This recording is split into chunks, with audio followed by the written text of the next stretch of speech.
Bonjour à tous, une fois de plus ravi de nous retrouver pour la suite de notre exercice. Donc on va répondre cette fois-ci à la question 4.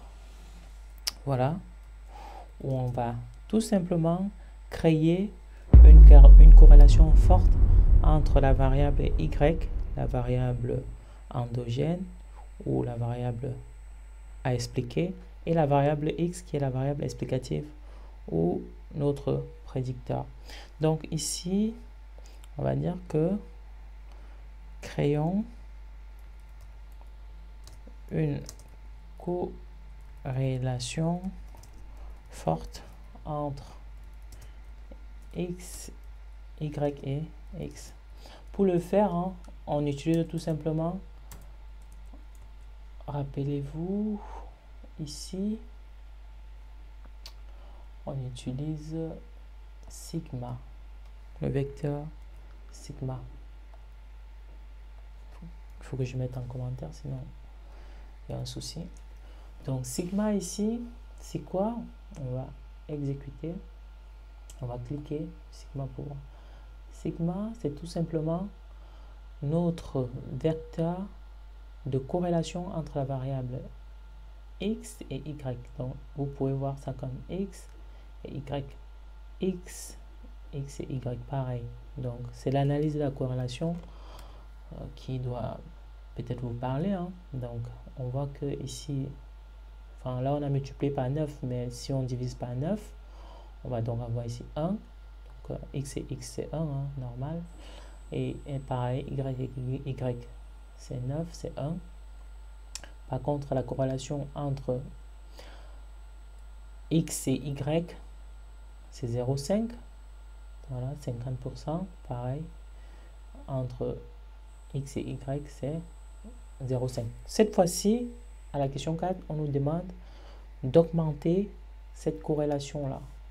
Donc, ce qu'on va faire ici, c'est que on va passer cette corrélation à 0,95. Bon, je vais supprimer le scalaire 9 là, pour que vous voyez mieux et que ça ne nous embrouille pas trop. Donc, vous voyez ici que cette fois-ci, la corrélation entre x et y, elle est de l'ordre de 0,95. Donc, les deux variables sont fortement corrélées. Et rappelez-vous, vous avez les mêmes valeurs, x, y, x. Pardon, 0,95 aussi. Cette fois-ci, je vais multiplier par mon scalaire. On multiplie par un scalaire, tout simplement, mais ça ne change pas grand-chose à l'idée de base. La corrélation reste une corrélation forte.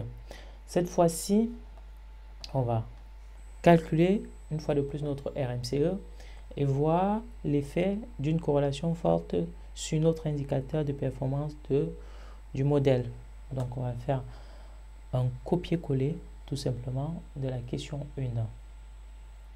Donc, copier-coller, je vais prendre, on reste toujours avec nos 100, notre taille de données aléatoires égale à 100.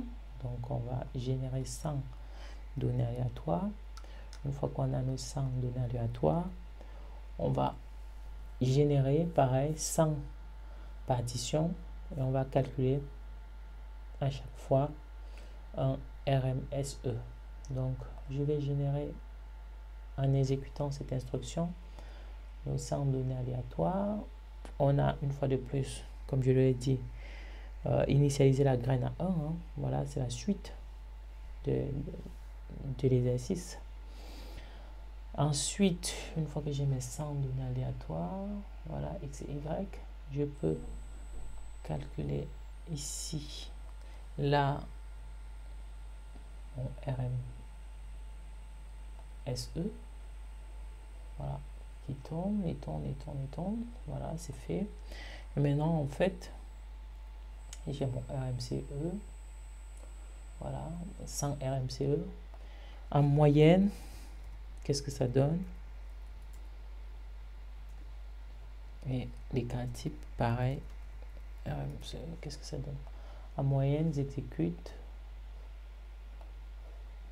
En moyenne, le RMCE est de 0,28 et pareil, l'écart type standard deviation est de 0,02. À comparer avec les résultats de la question 1 où on avait une corrélation faible entre X et Y. Donc ici, vous voyez que si on remonte, on va voir ici, ça c'était la réponse à la première question où on avait une moyenne de 2,47 et un écart type de 0,13. L'écart type ici est plus élevé par rapport au modèle dans lequel la corrélation entre X et Y est forte. Vous voyez que la corrélation entre la variable expliquée et les variables explicatives permet d'améliorer les performances du modèle, ce qui est quelque part un tout petit peu intuitif. Quand on dit corrélation, c'est tout simplement une application linéaire. On peut écrire y égale à x plus b, donc une fonction affine, une application linéaire avec un coefficient. Donc, vous voyez ici que le fait d'avoir une corrélation forte entre les variables x et y, expliquée, explicative, permet d'améliorer les performances du modèle. Voilà ainsi la réponse à la question 4. Je vous donne rendez-vous dans une vidéo suivante pour la réponse à la question 5. Merci, à bientôt.